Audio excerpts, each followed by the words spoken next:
انہوں نے کہا ہے کہ عدلیہ کے حوالے سے فیصل عابدی کی رائے سے میں متفق نہیں ہوں.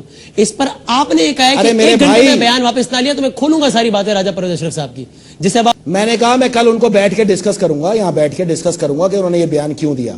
جب کسی بکرے کو چھری کے نیچے لاتے ہو بقرعید کے اندر اور وہ بکرا چھری دیکھ رہا ہوتا ہے کہ کل چلنی ہے میرے پہ, تو وہ یہی بیان دے گا نا میرا بھائی.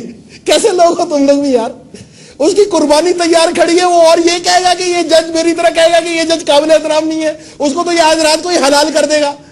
کمال ہو گیا یار. اگر یہ ثابت ہو گیا کہ انہوں نے کہا ہے پھر, اگر یہ ثابت ہو گیا کہ انہوں نے کہا ہے پھر, تو پھر میں ان کو بتاؤں گا کہ میں نے یہ باتیں کیوں کی, آپ پروگرام سجا لینا. اور اگر پھر بھی اپنے بیان پہ وہ قائم رہے تو آپ اپنے بیان پہ قائم رہیں گے اور ان کی باتیں کھولیں گے ساری. تو پھر جس دن وہ اتر کے آئیں گے نا, جس دن وہ اتر کے آئیں گے عدالت سے, تو میں ان کا شہبالہ بنوں گا, اتنا دھمال ڈالوں گا ان کے سامنے کھڑے ہو کے, بہت اچھا ہوا, بہت اچھا ہوا. یہ یاد رکھنا. یہ بات تو ٹھیک ہے, چلے ٹھیک ہے. احترام پی سی او کے علاوہ ان کو سلوٹ مار کے اور اپنا کام کر کے چلا جاؤں گا. بھائی میرا اب سیاست میں دل اس سے پہلے 2013 ہو جائے گا. 2013 میں آپ کا جو ہے وہ سینٹ کی ٹینیور سے ویسے ہی ختم ہو جانی ہے, پھر آپ نے سیاست چھوڑ دینی ہے. اللہ اللہ خیر صلی اللہ. اچھا میری بات تو سن لو, بات تو سن لو. تم واپس خبریں پڑھنے چلے جاؤ, کیونکہ میرا ٹرن اوور جو ہے نا 2015 میں 2013 میں جا رہا ہوں. دے دے سر, وہ کچھ مارجن دے دے. یہ 1.5 گھنٹے سے آپ سے وہ کر رہا ہوں, تو یہ 1-2 الفاظ کا آگے پیچھے کا مارجن دے دے. 2000 فرت اللہ بابر صاحب کہتے ہیں نہیں نہیں کچھ نہیں ہوا, عابدی صاحب آ سکتے ہیں, ہم نے کوئی ایسا نوٹیفیکیشن جاری نہیں کیا.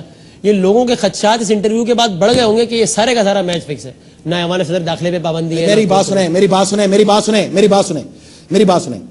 میں عوام پاکستان سے کہتا ہوں, یہ مت دیکھو کہ میرے پیچھے کون ہے اور کون نہیں ہے, صرف اتنا دیکھو کہ میں سچ کہہ رہا ہوں یا جھوٹ کہہ رہا ہوں. اگر میں سچ کہہ رہا ہوں تو میرے بھائی ان سے تقاضا کرو کہ یہ اپنی اصلاح کر لیں, میری کوئی دشمنی نہیں ہے. اور اگر میں جھوٹ کہہ رہا ہوں تو کل آپ تمام لوگ نیٹ پر, میڈیا پر, ہر طرف آ کے مجھے پیغامات بھیج دیں, میں اس کے بعد اپنی زبان خاموش کر لوں گا. لیکن یاد رکھنا, آپ 41,000 شہداء کے لواحقین جو ہے نا, آپ کے شہداء کا گریہ پھر ایک اکیلے جوان کے بچے نے 3.5 سال بیٹھ کے یہاں کیا ہے. میری آنے والی 6 نسلیں بندوق کی نوک کے اوپر ہیں. یہ سیٹ کی بات کر رہے ہیں, میری تو گردن لینے کے لیے پوری دنیا تیار کھڑی ہے باہر. مجھے نہیں پتا کہ میری خبر کب آئے گی, لیکن میں یہ وعدہ کرتا ہوں میرے خون کا ایک ایک قطرہ جو ہے نا, میری قائد شہید بے نظیر بھٹو کے حکم کے مطابق پاکستان کی وفا کے لیے, اور یہ بہے گا. مجھے خود آپ نے بادام کرنے کا آنے والے دنوں میں جب میں ایک بار پھر اپنی قدر فہمی کا اعتراف کرتے ہوئے, میں ایک بار پھر آنے والے دنوں میں جب میری لاش دکھانا نا, تو پھر یہ بتانا کہ 18 کروڑ عوام میں ایک ایسا مرد کا بچہ بھی تھا جو 3.5 سال تک ان قوتوں کے سامنے کھڑا رہا. جو آپ نے الفاظ کہے, لیکن میں آپ کی صحت کے ساتھ طول عمر کی دعا کرتا ہوں اور سب کی دعا کرتا ہوں. میں کیوں کسی کے بارے میں ایسی بات کروں, چاہے وہ جج صاحبان ہو یا چاہے کوئی اور ہو, میں کسی کے بارے میں ایسی بات کروں. لیکن مجھے آسان الفاز میں بتا دیں, انٹرویو میں نے ختم کرنا ہے. پروگرام کے بعد ابھی جا رہے ہیں نا ایوان صدر, وہ جو آپ نے بات کی تھی پروگرام کے شروع میں, مکر جا رہے ہیں تو پہلے بتا دو تاکہ لوگ مورچہ لگا لیں رستے میں, ہے نا. نہیں اللہ نہ کرے. اور گزارش یہ کہ